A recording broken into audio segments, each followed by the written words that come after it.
Hey guys, welcome to this video. In this video, I want to show you how to use coupons on Temu.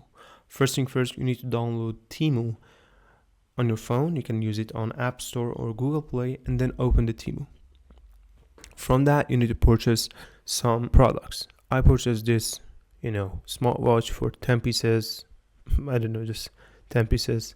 Then add to cart. After you get this message, it's actually meaning that you submit your order. Then click on cart, and from here you click on checkout. After that, scroll down and click on apply coupon code. As you can see, because I don't have any coupon code on my account, you can't see anything here. But if you have coupon code, a special coupon code on your account, you can actually see a bunch of coupon codes. So if you have one of those special coupon codes, you can actually choose it from here.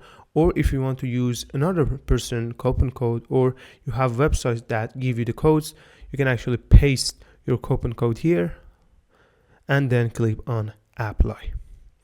And then your coupon code will apply it and you get the free percentage.